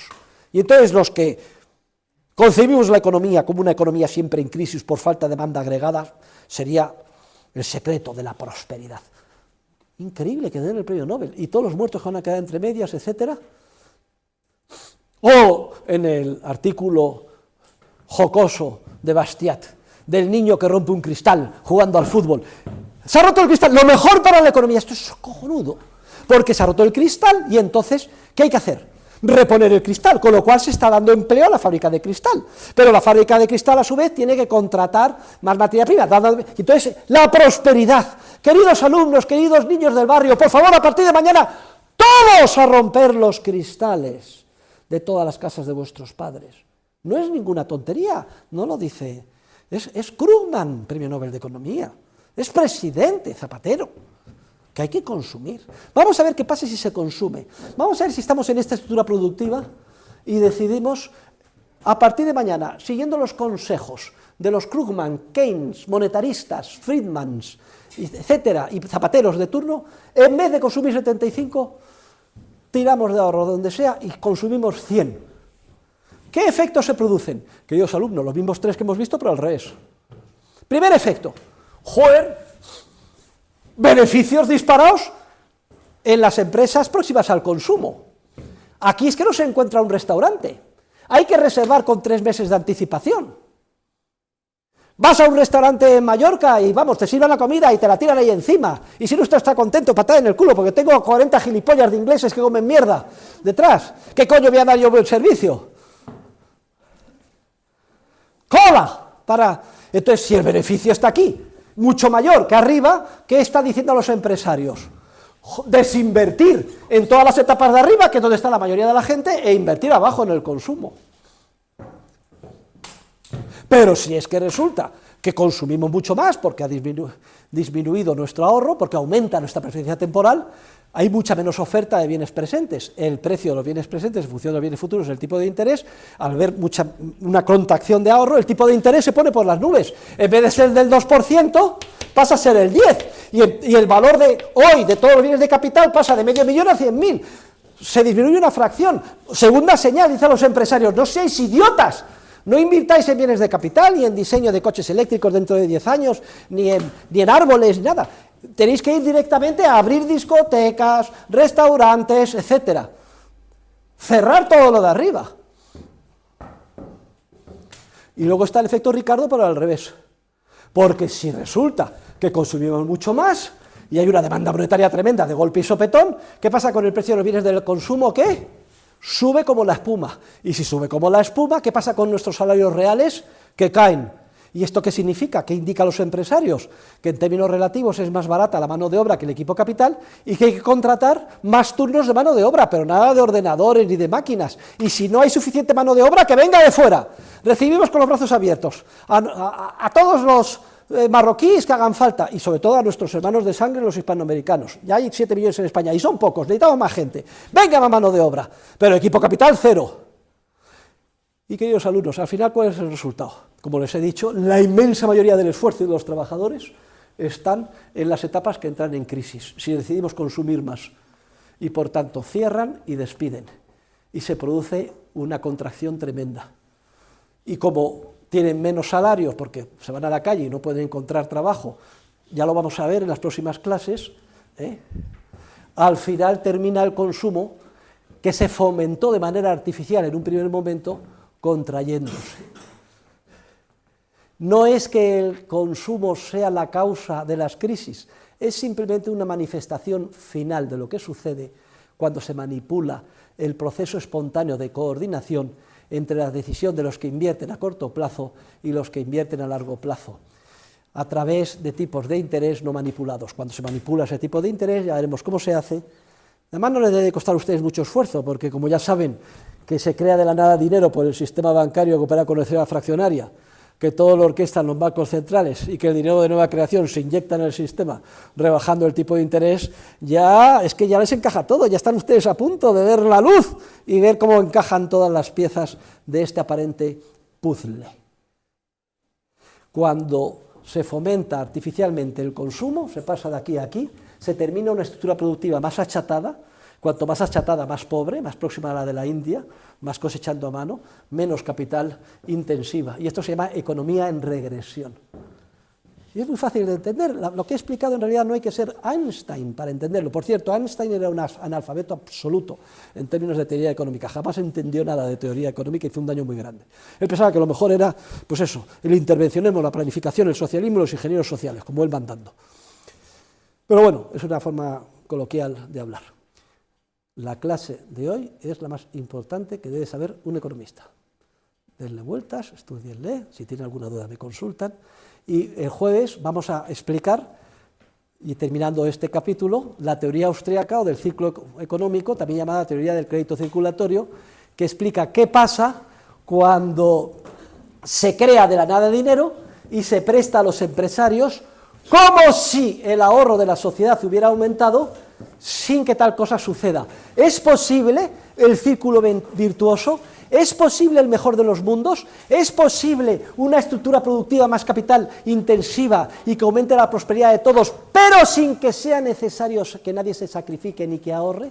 Esa es la gran tentación que constantemente nos acecha y que nos presentan nuestros políticos para que piquemos, con trágicas consecuencias, como vemos en Argentina, Venezuela, y no hay que irse tan lejos, en la propia España, con 5 millones de parados y 1 millón de familias con todos sus miembros en paro o desempleo, hace no muchos años, por culpa de estos errores gravísimos de política económica fundamentados en el error de la teoría económica que se enseña en estas aulas. Muchas gracias a todos y hasta el jueves. A ver si me pueden dar